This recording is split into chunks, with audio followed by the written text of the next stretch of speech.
Bonjour, pasteur Johannes Saint-Fort. Bonjour. Oui, merci d'avoir accepté de faire l'entrevue avec le Montréal africain.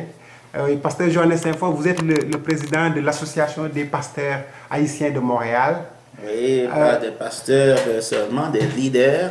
Des leaders aussi. Il y a d'autres personnes qui ne sont pas pasteurs. Oui, ah, Oui. d'accord, d'accord. Donc, pasteur Saint-Fort, expliquez-nous un peu, c'est quoi un pasteur? Un pasteur, c'est quelqu'un qui a reçu l'appel de Dieu, qui a répondu et qui prend la responsabilité de prêcher l'évangile en temps et hors de temps. Oui, Que les conditions soient favorables ou non. oui. Il doit prêcher la parole. Qui peut devenir pasteur? Qui peut être pasteur? Et moi, je peux dire que toute personne appelée de Dieu peut devenir un pasteur. Parce que moi, je mise souvent sur la vocation. Sur la vocation, parce que quand Dieu appelle, la personne répond. La personne doit penser, bien sûr, à une formation et envisager plus tard diriger une église ou implanter une église. Oui. Pasteur Saint-Fort, parlez-nous un peu de vous. Comment êtes-vous devenu pasteur? J'ai reçu l'appel de Dieu quand j'étais en Haïti, assez jeune, à l'âge de 22 ans.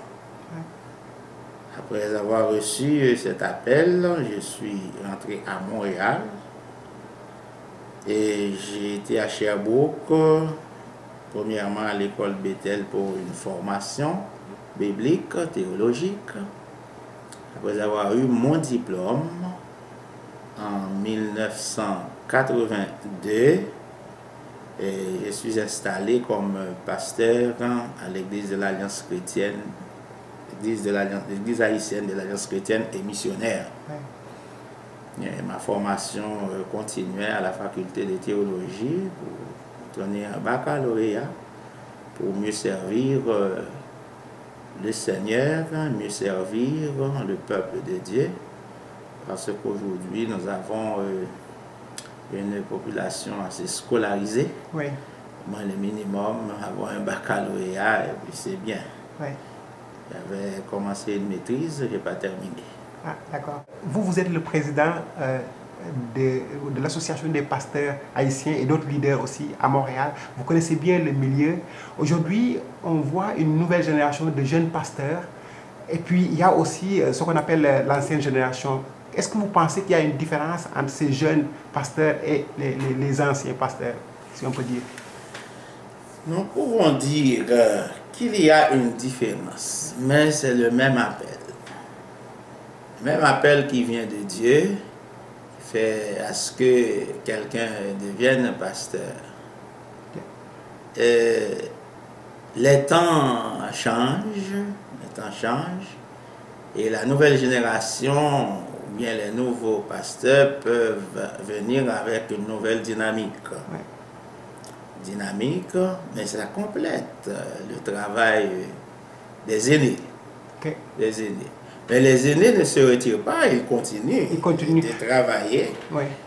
Ils doivent accueillir ces jeunes, ils doivent encourager ces jeunes pour qu'ils aillent plus loin avec le flambeau de l'évangile.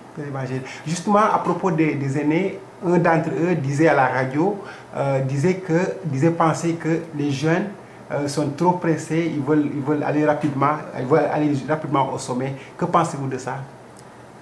Ça peut arriver. Ça peut arriver. Il peut y avoir des jeunes qui sont trop pressés, qui veulent pousser les aînés, oui, afin qu'ils prennent la place. Okay. Au contraire, les deux, les aînés et les jeunes, devaient travailler ensemble pour que les jeunes acquièrent de l'expérience afin qu'ils puissent prendre la responsabilité de plein pied quand le temps arrive. Certaines fois, il y a des difficultés, des frictions, même dans certaines églises, entre les aînés et les jeunes pasteurs. Oui. Pasteur, selon les statistiques que nous avons, il y a à peu près 30 000 fidèles ici de la communauté. Et puis à peu près 200 pasteurs. Est-ce que vous confirmez ces chiffres? Je n'ai pas lu la dernière statistique, mais je pense qu'il y a au moins plus de 120 pasteurs. 120 pasteurs. Oui. Mais 120 pasteurs pour 30 000 fidèles. C'est beaucoup, c'est peu? C'est beaucoup. Non, c'est beaucoup. C'est ça, c'est beaucoup. Ouais. Si nous avons ici 500, et 500 multiplié par 10, ça fait 5000. Oui. 5000. Donc, c'est beaucoup de pasteurs. Mais justement, oui, allez-y. Certains se disent pasteurs. Certains se font pasteurs. Mais moi, je dis qu'ils ne sont pas tous appelés de Dieu. C'est pourquoi je dis toujours aux gens, il faut être intelligent, il faut se laisser diriger par l'Esprit de Dieu pour que ces gens puissent se mettre sous l'autorité d'un homme de Dieu, appelé de Dieu, qui envisagera leur bien. Ah, d'accord. Ouais. Donc vous pensez qu'il y a des vrais pasteurs et d'autres qui ne sont pas des vrais pasteurs? Oui, comme nous avons dans la parole, il y a le bon berger, le vrai berger, il y a les mercenaires aussi. Oui, mais ces pasteurs-là peuvent nuire les autres, peuvent entacher la réputation des autres s'ils ne sont pas... Oui, il y a plusieurs qui peuvent nuire à la réputation des autres. Oui, plusieurs. Mais nous, dans l'association, nous essayons de les rappeler à l'ordre. Ouais. Parce que si on est appelé de Dieu pour faire le même travail, ils doivent s'ajuster. Ils doivent s'ajuster. Ils ne doivent pas faire du désordre dans la communauté. Mais il y en a qui sont controversés, mais qui sont quand même populaires, qui ont beaucoup de fidèles. Et d'autres aussi qui ont des pasteurs qui ont peut-être 15 fidèles dans leur église. Qu'est-ce que vous pensez de ça?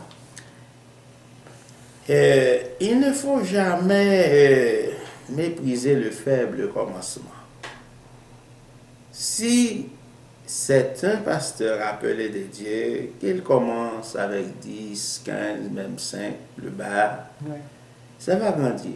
Parce que c'est Dieu qui va éclater un réveil parmi ce groupe pour que chaque personne prenne la responsabilité d'aller chercher d'autres dehors. Car c'est notre mission pour que nous allions chercher les perdus. Oui. Oui. Ok. Pasteur Saint-Fort, dans les concerts évangéliques, moi j'en ai assisté à quelques-uns, parfois on entend la musique, ça ressemble beaucoup à une musique non évangélique qu'on dit compas, par exemple. Est-ce que vous pensez que ça c'est normal? Comment vous voyez cela? Quelle opinion avez-vous par rapport à ça? La musique est l'art de combiner les sons. Certaines fois, il y a des gens qui étaient dans le monde, qui sont venus à Jésus-Christ, qui sont chrétiens. Et ils forment un groupe musical. Ils peuvent avoir la tendance de jouer du compas comme ils jouaient dans le monde. Ouais. Comme ils jouaient dans le monde. Mais dans leur esprit, ils sont chrétiens. Ce n'est pas parce qu'ils veulent faire du mal. Voilà. Donc vous pensez ils se laissent parfois emporter. Oui. Et nous qui écoutons, nous devons être assez sages pour aborder ces gens et les conseiller. Si on parle de compas, on parle de gospel, il peut y avoir du compas évangélique aussi. Et ce n'est pas nécessairement mondain ce qu'ils font. Parce que moi, j'assiste à beaucoup de concerts aussi. Oui. Et c'est quoi la frontière qu'il ne faut pas franchir, selon vous?